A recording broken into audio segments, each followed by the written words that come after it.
할렐루야. 사랑하는 대강의 가족 여러분, 오늘 하루도 하나님의 말씀과 동행하는 삶이 되길 소망합니다. 오늘 함께 나눌 하나님의 말씀은 마태복음 26장 6절에서 13절 말씀입니다.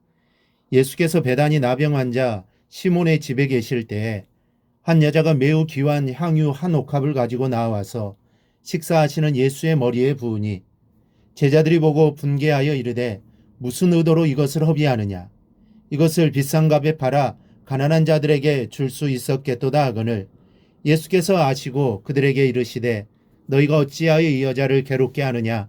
그가 내게 좋은 일을 하였느니라. 가난한 자들은 항상 너희와 함께 있거니와 나는 항상 함께 있지 아니하리라. 이 여자가 내 몸에 이 향유를 부은 것은 내 장례를 위하여 함이니라. 내가 진실로 너희에게 이르노니 온 천하에 어디서든지 이 복음이 전파되는 곳에서는 이 여자가 행한 일도 말하여 그를 기억하리라 하시니라. 아멘. 사람이 감당할 수 없는 것들이 많이 있지만 특별히 시간의 흐름이란 정말 감당할 수 없습니다. 하루가 지난 것 같은데 벌써 한 달이고 한 달이 지난 것 같은데 벌써 한 해가 훌쩍 지납니다. 올해만 보더라도 추운 겨울인 1월이 시작된 지 엊그제 같은데 벌써 4월 초 여름이 되어버렸습니다. 시간이 정말 빠름을 느낍니다. 아마도 예루살렘에서의 예수님도 화살처럼 빠른 시간의 흐름을 느끼셨을 것입니다. 비록 하나님의 계획에 순종하여 인류의 대속을 위한 희생제물이 되기로 작정하셨지만 시시각각 다가오는 십자가 처형은 큰 고민이었을 것입니다. 하나님이시지만 또한 인간이시기에 예수님의 마음은 심히 고민하여 죽게 된 상태였습니다. 심히 고민하여라는 말은 슬픔과 고통으로 둘러싸인이라는 의미입니다. 즉 중대한 결정사항을 목전에 두고 이러지도 저러지도 못하며 심각하게 갈등하는 마음의 상태를 표현하는 것입니다. 예수님은 날이 새면 져야 할 십자가를 바로 앞에 두고 지극히 인간적이고 고통스러운 갈등을 하셨을 것입니다. 이런 심적 갈등이 감당할 수 없을 만큼 컸다는 사실이 죽게 되었다라는 말로 나타납니다. 십자가를 목전에 둔 예수님의 심적 갈등과 고통의 정도는 죽음에 직면할 정도로 깊고 컸던 것입니다. 그런데 주님은 이러한 갈등의 고생을 감수하면서까지 십자가를 받아들이실 정도로 우리를 사랑하셨다는 점입니다. 그런 예수님의 심정을 조금이라도 우리가 깨닫는다면 여러분을 향한 그 큰 사랑과 은혜를 잊을 수 없을 것입니다. 예수님께서 여러분을 위해 내놓으신 것은 그 몸만이 아닌 온 마음이었음을 잊지 말아야 합니다. 그런데 예수님께서 마음으로 고민하며 또한 죽음을 준비하실 때에 다른 한편에서는 예수님의 죽음을 준비하는 두 부류의 사람들이 분주하게 움직였습니다. 한 부류는 악한 마음으로 준비하고 다른 한 부류는 선한 마음으로 준비하고 있었습니다. 먼저는 대제사장과 백성의 장로들의 준비입니다. 성경은 대제사장 가야바를 중심으로 산헤드린 공회가 모여 예수님을 죽이기로 공모하였다고 기록합니다. 공회는 백성들을 향한 하나님의 뜻을 찾고 말씀이 삶 속에서 적용되도록 연구하며 인도해야 할 사람들의 모임입니다. 그런데 그 공회로 모여 하나님의 아들을 죽이기로 작정하였으니 이들은 반역된 행동을 한 것입니다. 그들은 예수님께서 죽은 지 나흘이나 된 나사로를 살리셨다는 소식을 듣고 확인까지 하였습니다. 그렇지만 그들은 예수님을 주님으로 고백하지 않았습니다. 도리어 하는 말이 만일 저를 이대로 두면 모든 사람이 저를 믿을 것이요 그리고 로마인들이 와서 우리 땅과 민족을 빼앗아 가리라. 그들의 걱정은 두 가지였습니다. 하나는 예수님을 중심으로 한 세력이 형성되면 자신들의 입지가 줄어들고 결국 쫓겨날 것이라는 걱정입니다. 그리고 또 하나는 그 세력이 정치화되면 로마에 의해 진압당할 것이고 그러면 많은 백성들이 죽임을 당할 것이라는 걱정이었습니다. 이것은 메시아에 대한 철저한 무지와 육신의 정욕에서 나오는 행동입니다. 그 무지함과 자기 생각에 따른 욕심 때문에 예수님을 주로 고백치 못한 것입니다. 로마서 10장 3절은 말하기를 하나님의 의를 모르고 자기 의를 세우려고 힘써 하나님의 의를 복종치 아니하였느니라 기록합니다. 대제사장 가야바나 공회원들은 무척이나 하나님의 백성들을 유하는 것 같지만 사실은 힘써 하나님의 뜻을 복종치 않는 악행을 저지르는 자들이었습니다. 그들은 외식하는 자들이었습니다. 겉과 속이 다른 자들이었습니다. 자신들의 이익만을 위해 사는 자들이었습니다. 그러니 주님을 인정할 수 없었던 것입니다. 주님이 메시아시라는 것을 인정하면 자신들의 위치가 위협을 당할 거라 생각했기 때문입니다. 그래서 그들은 모여 예수를 죽이기로 공모를 했던 것입니다.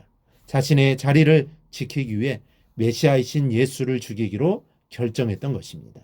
저와 여러분은 이런 모습으로 살아가서는 안 됩니다. 내 자리를 위해, 나의 이익을 위해 주님을 포기하는 것이 아니라 주님의 영광을 위해 내 유익도 내 자리도 포기할 수 있는 삶을 우리는 살아야 합니다. 우리가 이러한 삶을 살아가기를 바라시고 주님이 십자가에서 죽으신 것입니다. 골고다의 십자가의 길을 걸으신 것입니다. 우리 모두 이 사실을 절대로 잊지 않기를 바랍니다. 둘째로 가룟 유다의 준비입니다. 그는 예수님의 12제자 중 한 사람으로 3년 동안 예수님을 따르며 말씀을 듣고 이적도 보고 직접 전도를 통해 하나님의 능력도 경험했던 사람입니다. 그런 그가 대제사장들에게 가서 말합니다. 15절입니다. 내가 예수를 너희에게 넘겨주리니 얼마나 주려느냐. 예수님께서 몇 번이나 가룟 유다의 배신에 대하여 공개적으로 말씀하셨지만 다른 제자들이 전혀 알지 못한 것은 그만큼 있을 수 없는 일이었기 때문입니다. 그러나 가룟 유다는 돈깨를 맡았었고 거기 넣는 것을 훔쳐가는 사람이었습니다. 돈에 대한 욕심으로 말미암아 스승인 예수님을 노예 몸값에 해당되는 돈을 받고 얼마든지 팔아버릴 수 있는 사람이었습니다. 이것을 사단이 이용했습니다. 누가는 사단이 유다에게 들어갔다고 말했습니다. 또 요한은 마귀가 벌써 가룟 유다의 마음에 예수를 팔려는 생각을 넣었다고 증거합니다. 사단이 돈을 좋아하는 유다의 약점을 통해 유다를 점령당한 것입니다. 유다는 전도단으로 파송될 때 귀신을 제어하는 권세를 받았고 많은 귀신을 쫓아내기도 했습니다. 그런데 이제는 도리어 그 사단에게 점령당하여 예수님을 파는 자가 된 것입니다. 하나님 우리에게 주신 달란트와 재능은 복입니다. 그런데 그것을 잘 관리하지 못하면 오히려 사단에 이용당할 수 있습니다. 그러므로 우리는 사단이 나를 점령하지 않도록 기도와 말씀으로 사단을 대적하는 성도들이 되기를 바랍니다. 셋째는 마리아의 선한 준비입니다. 본문은 한 여자가 예수님의 머리에 옥합을 부었다고 하였지만 요한은 그 여자가 마리아였다고 가르쳐줍니다. 마리아는 예수님께서 죽었던 오라버니 나사로를 살려주심에 감사하여 잔치를 베풀었고 예수님께 옥합을 깨트려 붓는 헌신까지 하였습니다. 이 옥합은 인도산으로 도시 노동자 1년치 임금에 해당하는 비싼 것이었습니다. 이처럼 귀한 향유를 그녀는 아낌없이 주님께 부어드린 것입니다. 그렇다면 마리아가 이처럼 그 비싼 향유를 주님께 부어드린 이유가 무엇일까요? 그것은 그녀가 진정으로 주님을 사랑했기 때문입니다. 서로 사랑하는 여인들을 보면 상대방에 무엇이든지 주고 싶어 합니다. 못 주어서 안달입니다. 왜 그럴까요? 사랑하기 때문입니다. 그것은 이미 결혼한 부부들도 마찬가지입니다. 또 사랑하는 자녀에 대한 부모의 마음도 동일합니다. 누군가를 사랑하면 그에게 주는 것이 아깝지가 않습니다. 마찬가지로 주님을 사랑하는 사람은 그것이 무엇이든 주님께 드리기를 기뻐합니다. 주님을 사랑하는 사람은 자기의 모든 것을 다 드려서라도 주님께서 기뻐하시는 일을 하고자 소원합니다. 그렇다면 여러분, 우리는 어떻습니까? 우리에게 그러한 소원이 있습니까?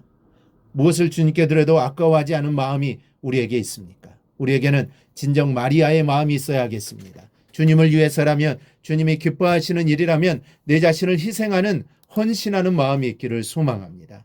예수님이 이러한 마리아의 행위를 좋은 일이라고 칭찬하였고 이 여자가 내 몸에 이 향유를 부은 것은 내 장사를 위한 것이라 하셨습니다. 마리아는 의도적으로 그리하였는지는 분명하지 않지만 결과적으로는 예수님의 죽음을 선한 목적으로 준비한 사람이 된 것입니다. 그리고 주님은 구원 복음이 전파되는 곳에는 당신의 향유를 부은 이 여인의 행위도 같이 전파되고 기념되리라고 예고하였습니다. 그 말씀처럼 향유 부은 여인의 충성된 일은 복음서에 기록이 되어 성경을 읽는 모든 사람이 기억하고 기념하게 되었습니다. 이 얼마나 복된 일인지 모릅니다. 오늘 우리도 마리아처럼 주님을 위해 살 것을 다짐하십시다. 나를 위해 십자가에 달리신 주님을 기억하며 살아가기를 다짐하십시다. 나의 재능과 달란트로 주님을 위해 헌신하기로 다짐하십시다.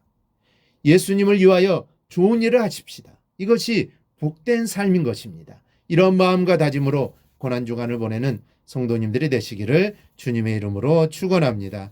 오늘 묵상한 말씀을 굳게 잡고 삶으로 실천하며 살아내는 대강의 모든 성도들이 되기를 축복합니다.